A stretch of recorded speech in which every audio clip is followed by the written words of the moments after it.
ವಿಜಯಪುರ ಶಾಸಕ ಬಸನಗೌಡ ಪಾಟೀಲ್ ಯತ್ನಾಳ್ ಟೀಮ್ನಿಂದ ಎರಡನೇ ಹಂತದ ಹೋರಾಟ ಆಗುತ್ತಾ? ಎಸ್, ಅಂತಹ ಬೆಳವಣಿಗೆ ಆಗ್ತಾ ಇದೆ.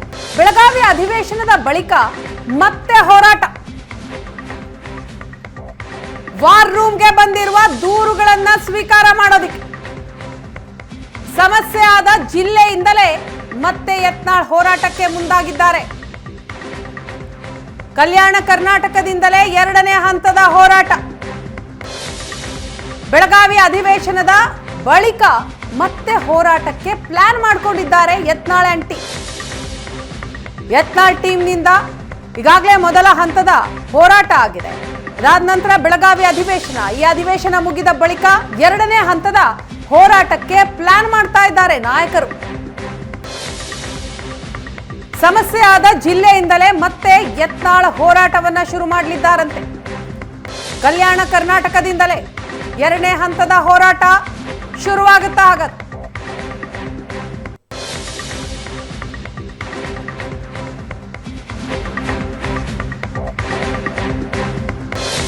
ಎರಡನೇ ಹಂತದ ಹೋರಾಟಕ್ಕೆ ಮುಂದಾಗಿರುವ ಯತ್ನಾಳ್ ಆಂಟಿ, ಈ ಹೋರಾಟ ಎಲ್ಲಿಗೆ ತಲುಪುತ್ತೆ ಅನ್ನುವಂತಹ ಪ್ರಶ್ನೆ ಈಗಾಗಲೇ ರಾಜ್ಯ ಬಿಜೆಪಿ ಒಡೆದ ಮನೆಯಾಗಿದೆ.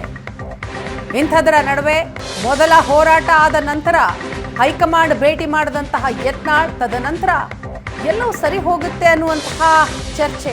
ಅದರ ಬೆನ್ನಲ್ಲೇ ಈಗ ಎರಡನೆಯ ಹೋರಾಟಕ್ಕೆ ಸಿದ್ಧತೆಗಳಾಗಿದೆ. ಹಾಗಾದ್ರೆ ಈ ಹೋರಾಟ ಎಲ್ಲಿಗೆ ತಲುಪುತ್ತೆ? ಪ್ರತ್ಯೇಕ ಹೋರಾಟಕ್ಕೆ ಅವಕಾಶ ನೀಡದಂತೆ ದೂರು ಕೊಡಲಾಗುತ್ತಾ? ವಿಜೇಂದ್ರ ಬಣದಿಂದ ಈಗಾಗಲೇ ವರಿಷ್ಠರಿಗೆ ದೂರು ಹೋಗಿದೆ. ಯತ್ನಾಳ್ ಟೀಮ್ ವಿರುದ್ಧ ಮತ್ತೆ ದೂರು ಕೊಡ್ತಾರಾ? ಯತ್ನಾಳ್ ಪ್ರಕಾರ ವಕ್ಫ್ ಹೋರಾಟಕ್ಕೆ ಅಡ್ಡಿ ಇಲ್ಲ, ಹೋರಾಟಕ್ಕೆ ಅಡ್ಡಿ ಇಲ್ಲ ಅಂತ ಹೈಕಮಾಂಡ್ ಹೇಳಿದೆಯಂತೆ. ಯತ್ನಾಳ್ ಹೇಳಿಕೆಗೆ ಮಾತ್ರ ಕಡಿವಾಣ ಹಾಕೋದಿಕ್ಕೆ ಸೂಚನೆ ಕೊಟ್ಟಿದೆಯಂತೆ. ಇನ್ನು ಬಿಎಸ್ವೈ ವಿಜೇಂದ್ರ ಬಗ್ಗೆ ಟೀಕೆಗೆ ಹೈಕಮಾಂಡ್ ಬ್ರೇಕ್ ಹಾಕಿದೆ. ವಕ್ಫ್ ವಿರುದ್ಧ ಹೋರಾಟಕ್ಕೆ ಸೀಮಿತವಾಗಿರಲು ನಿರ್ಧಾರಕ್ಕೆ ಬಂದಿದೆ. ಈ ಬಗ್ಗೆ ಮಾಹಿತಿಯನ್ನ ಕೊಡ್ತಾರೆ ನಮ್ಮ ಪ್ರತಿನಿಧಿ ರವಿ ಶಿವರಾಮ್. ಇದೀಗ ನಮ್ಮ ಜೊತೆ ಸಂಪರ್ಕದಲ್ಲಿದ್ದಾರೆ. ರವಿ, ಈಗಾಗಲೇ ಯತ್ನಾಳ್ ಅಂಡ್ ಟೀಮ್ ಮೊದಲ ಹಂತದ ಹೋರಾಟವನ್ನ ಮಾಡಿ ಮುಗಿಸಿದ್ದಾರೆ. ಅದಾದ ನಂತರ ಹೈಕಮಾಂಡ್ ಭೇಟಿ ಆಯಿತು. ಹೈಕಮಾಂಡ್ ಕೊಟ್ಟಂತಹ ಕೆಲವೊಂದಿಷ್ಟು ಸೂಚನೆ ಅದಾದ ನಂತರ ಸರಿ ಹೋಗುತ್ತಾ ಅನ್ನುವಂತಹ ಚರ್ಚೆಗಳಾಗ್ತಾ ಇರೋ ಬೆನ್ನಲ್ಲೇ ಈಗ ಎರಡನೇ ಹಂತದ ಹೋರಾಟಕ್ಕೆ ಯತ್ನಾಳ್ ಅಂಡ್ ಟೀಮ್ ರೆಡಿ ಮಾಡ್ಕೊಂಡಿರುವಂಥದ್ದು. ಹಾಗಾದ್ರೆ ಈ ಹೋರಾಟ ಎಲ್ಲಿಗೆ ಹೋಗಿ ತಲುಪುತ್ತೆ ಅಂತ?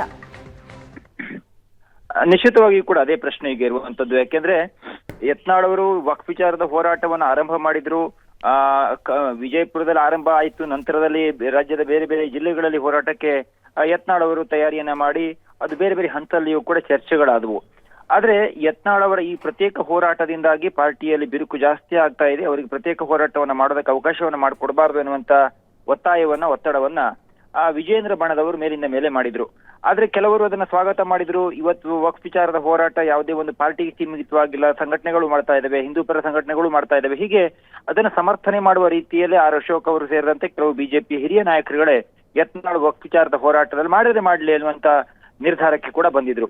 ಆದ್ರೆ ದೆಹಲಿಗೆ ಹೋಗುವ ಸಂದರ್ಭ ಎದುರಾಯಿತು ಯತ್ನಾಳ್ ಅವರಿಗೆ. ವಕ್ಫ್ ವಿಚಾರದ ಹೋರಾಟದ ಸಂದರ್ಭದಲ್ಲಿಯೇ ಯತ್ನಾಳ್ ಅವರು ಯಡಿಯೂರಪ್ಪ ಮತ್ತು ವಿಜೇಂದ್ರ ಅವರ ಕುರಿತಾಗಿ ಆಡಿದಂತ ಮಾತುಗಳು ಪಾರ್ಟಿಯಲ್ಲಿ ಇನ್ನಷ್ಟು ಬಿರುಕನ್ನ ಮೂಡಿಸ್ತಾ ಇದ್ದಾವೆ ಹೇಳುವ ಕಾರಣಕ್ಕೋಸ್ಕರ ಅವರು ಪಕ್ಷದ ಶಿಸ್ತನ್ನ ಮೀರಿ ನಡೆದಿದ್ದಾರೆ ಎನ್ನುವಂತ ಕಾರಣಕ್ಕಾಗಿ ಅವರಿಗೆ ಶಿಸ್ತು ಸಮಿತಿ ನೋಟಿಸ್ ಅನ್ನ ಕೂಡ ಕೊಟ್ಟು, ನೋಟಿಸ್ ಕೊಟ್ಟ ಬಳಿಕ ವೀಣಾ ಈಗ ಅವರು ಉತ್ತರವನ್ನ ಕೊಟ್ಟಿದ್ದಾರೆ.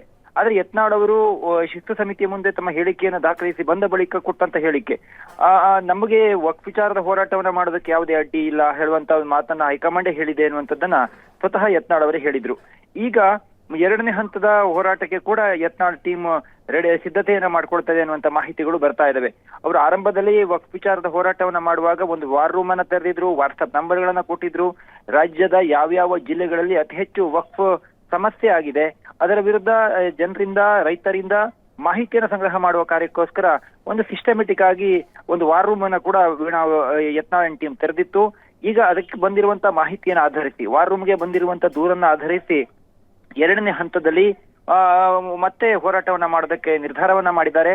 ಮೂಲಗಳ ಮಾಹಿತಿಯ ಪ್ರಕಾರ ಬೆಳಗಾವಿ ಅಧಿವೇಶನದ ಬಳಿಕ ಕಲ್ಯಾಣ ಕರ್ನಾಟಕದ ಯಾವುದಾದ್ರೂ ಒಂದು ಜಿಲ್ಲೆಯಿಂದ ಹೋರಾಟವನ್ನು ಆರಂಭ ಮಾಡಬೇಕು ಅನ್ನುವಂಥದ್ದು ಆರಂಭಿಕವಾಗಿ ಚರ್ಚೆ ಆಗಿರುವಂತದ್ದು ಮತ್ತು ಇನ್ನೊಂದು ಸುತ್ತಿನ ಮಾತುಕತೆಯನ್ನ ಮಾಡಿದ ಬಳಿಕ ಬೆಳಗಾವಿ ಅಧಿವೇಶನದ ಬಳಿಕ ಅವರ ಟೀಮ್ ಏನಿದೆ 13 ಜನರ ಟೀಮ್ ಅವರೆಲ್ಲರೂ ಕೂಡ ಕುಳಿತುಕೊಂಡು ಮತ್ತೊಮ್ಮೆ ಚರ್ಚೆಯನ್ನ ಮಾಡಿ ಯಾವ ಜಿಲ್ಲೆಯಿಂದ ಹೋರಾಟವನ್ನ ಮಾಡಬೇಕು, ಎಷ್ಟು ದಿನಗಳ ಕಾಲ ಹೋರಾಟವನ್ನ ಮಾಡಬೇಕು ಮತ್ತು ಎಲ್ಲಿ ತೆಗೆದುಕೊಂಡು ಹೋಗಿ ಇದನ್ನ ತಲುಪಿಸಬೇಕು ಅನ್ನುವಂತ ಕುರಿತಾಗಿ ವಿಸ್ತೃತವಾಗಿ ಚರ್ಚೆ ಮಾಡ್ತಾರೆ ಅನ್ನುವಂತ ಮಾಹಿತಿಗಳಿದಾವೆ.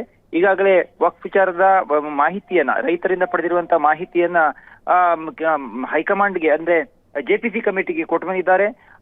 ಅದರ ನಂತರದಲ್ಲಿ ಸಂಪೂರ್ಣ ವರದಿಯನ್ನ, ಈಗ ಮಧ್ಯಂತರ ವರದಿಯನ್ನ ಕೊಟ್ಟಿದ್ದಾರೆ, ಸಂಪೂರ್ಣ ವರದಿಯನ್ನ 2ನೇ ಹಂತದ ಪ್ರವಾಸದ ಬಳಿಕ ಕೊಡೋದಕ್ಕೆ ತೀರ್ಮಾನವನ್ನ ಮಾಡದಂತೆ ಕಾಣ್ತಾ ಇದೆ. ಕೆಲವೇ ದಿನಗಳಲ್ಲಿ ಆ ದಿನಾಂಕ ಕೂಡ ಘೋಷಣೆಯಾಗುವ ಸಾಧ್ಯತೆ ಇದೆ. ಥ್ಯಾಂಕ್ ಯು ರವಿ ತಮ್ಮ ಮಾಹಿತಿಗಾಗಿ.